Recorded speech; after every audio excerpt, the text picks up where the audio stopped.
সেই না, সেই আস ভাই আস, নার্স আর র্যাব ভাই ভাই।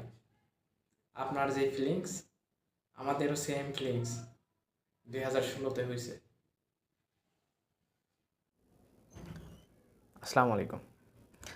গতকালকে পুলিশ, র্যাব এবং আনসারের পোশাক পরিবর্তন করার পর থেকেই সোশ্যাল মিডিয়াতে আলোচনা সমালোচনার ঝড় বয়ে যাচ্ছে।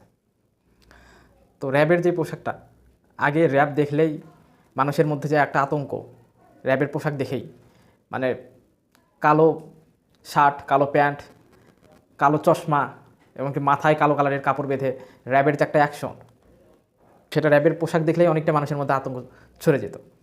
তো এখন যে নতুন ড্রেসটা সিলেক্ট করছে র্যাবের জন্য, তো এটা নিয়ে সবাই কথা বলতেছে যে ড্রেসটা কেউ পছন্দ করতেছে না এবং বলতেছে যে ড্রেসটা হচ্ছে দারোয়ানের মতো অনেকটা। র্যাবে দেখে যে ভয় পাওয়ার কথা, ড্রেসটা দেখে আরও ভয় চলে গিয়ে বলবে মামা চলেন চা খেয়ে আসি। তো এনার যে এক্সপ্রেশন এই ড্রেসটা পরে, হ্যাঁ, এনাকে দেখে ওখানে ওটা মানে এই সেম এক্সপ্রেশনটা মনে হচ্ছে আমার, মানে ওনার জায়গাতে আমি আসি। কেন আমি আসি? তো অনেকে দেখে বোঝা যাচ্ছে যে উনি এই ড্রেস পরে খুব বেশি খুশি না বা ওনার পছন্দ না। তো 2016 সালে এভাবেই নার্সদের সাদা পোশাক কেড়ে নিয়ে জলপাই রঙের একটা পোশাক পরে দিয়ে এইভাবে ফটোশ্যুট করছিল। নতুন ড্রেস নির্ধারণ করে দিছিল। কেন? স্বাস্থ্য মন্ত্রণালয় থেকে ঘোষণা আসছে নার্সদের ড্রেস কোড পরিবর্তন করতে হবে।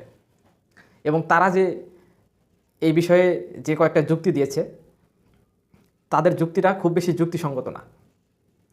তাদের যুক্তি, নার্সরা হাসপাতালে জব করে, তারা রোগ জীবাণুর মধ্যে চলাফেরা করে, রুগীদেরকে নিয়ে কাজ করে, রক্ত নিয়ে কাজ করে, তো তাদের সাদা ড্রেস নোংরা হয় খুব বেশি তাড়াতাড়ি। এজন্য তাদেরকে জলপাই রঙের ড্রেস দিছে, যেন ময়লা হলে জিনিসটা দেখা না যায় সহজে। তো এরকম যুক্তিগুলো দিছে। এবং তো আগে নার্সদের হচ্ছে যারা ফিমেল নার্স ছিল তাদের জন্য সাদা শাড়ি ছিল, অ্যাফ্রন ছিল এবং সাদা ক্যাপ ছিল। এখন কি করছে? বর্তমানে তাদের জন্য হচ্ছে জলপাই রঙের শার্ট, জলপাই রঙের ক্যাপ এবং কালো প্যান্ট। ছেলেদের জন্য জলপাই রঙের শার্ট, কালো প্যান্ট এবং শীতে কালো ব্লেজার। তো এখানে স্বাস্থ্য নিয়ে যখন কথা, হাসপাতাল নিয়ে যখন কথা, সেখানে ময়লা কাপড় পরে যাওয়াটা কি ভালো হবে? ওনাদের যুক্তি মতে যে কাপড় যেন ময়লা হলে বোঝা না যায়। রুগীদেরকে নিয়ে যে কাজ করবে সে যদি অপরিষ্কার অপরিচ্ছন্ন হয়ে থাকে বা নিজেই নিজের হাইজিনটা মেনটেন না করে, তার মাধ্যমেই তো রোগ ছড়াবে। হ্যাঁ, মানুষ সুস্থ হয়ে হাসপাতালে যাবে, রোগ নিয়ে ফিরে আসবে। এবং কিছু কিছু কমিউনিকেবল ডিজিজ আছে যেগুলো ছড়ায় ডাক্তার নার্সের মাধ্যমে। মানে কি হয়, একটা পেশেন্টের সাথে ডিল করে আসছে, সেই পেশেন্টের হয়তো বা এমন কোনো রোগ আছে যেটা কমিউনিকেবল, মানে একজনের শরীর থেকে আরেকজনের শরীরে ছড়ায়। অল্প একটু আগে একটা রুগীর সাথে কাজ করে আসছে, ওই অবস্থায় গিয়ে আরেকটা রুগীর সাথে কাজ করছে। তো ভালো যে পেশেন্টটা ছিল তার মধ্যে এই রোগটা সরে গেল বা তার মধ্যে এই রোগটা ছড়াই গেল। তো নার্সদের সাদা পোশাক হওয়ার জন্য অনেকগুলো যুক্তি আছে। প্রথমত কথা হচ্ছে তারা রুগীদেরকে নিয়ে কাজ করে, সেহেতু পোশাকটা যদি সাদা হয় তাহলে তাদের ড্রেসে কোনো যদি রক্ত বা ময়লা আবর্জনা লেগে থাকে সেটা খুব সহজেই বোঝা যাবে, বা রক্তের দাগ থাকলে সহজেই বোঝা যাবে, যেন চোখে পড়ে। তাহলে কি হবে, উনি দেখতে পারবে, জিনিসটা পরিষ্কার করবে বা খুব ভালোভাবে পরিষ্কার পরিচ্ছন্নতা মেনটেন হচ্ছে কিনা এটা খুব ভালোভাবে বোঝা যাবে।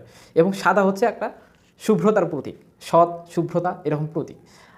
এবং সেম আগে যেমন নার্সদের অ্যাফ্রন পরা অবস্থায় সাদা শাড়ি বা সাদা শার্ট পরে দেখলে রুগীরা যেভাবে তাদের কাছে সাথে কথা বলতে বা তাদেরকে যেভাবে ভরসা পেত, এটা একটা সাইকোলজিক্যাল ফ্যাক্ট।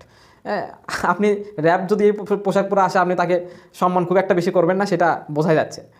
তো সেমভাবে আমরা আমাদের যখন হেলথ প্রফেশনে পোশাকটা ওই রকম ছিল, তখন রুগীরাও খুব সহজে তাদের সাথে ভালোভাবে মিশতো বা ওইভাবে কথা বলতো। এখন নার্সদের যে পোশাকটা দিছে, এটা দেখে বোঝা যায় না যে ও আসলে নার্স নাকি ওয়ার্ড বয়, এটা বোঝাই যায় না।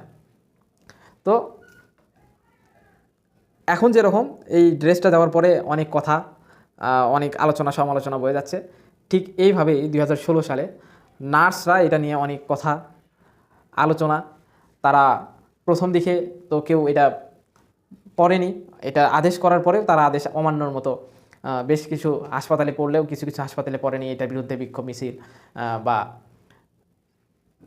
এটা আবার মূল্যায়ন করার জন্য তাদের ড্রেস কোড চেঞ্জের জন্য আবেদন, এরকম অনেক কিছু হয়েছে।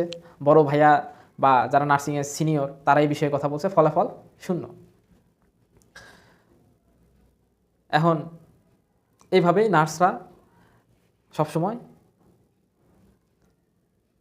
তাদের অধিকার থেকে বঞ্চিত হয়ে আসছে এবং নার্সদের যা ছিল দিন দিন তাও হারাতে বসেছে।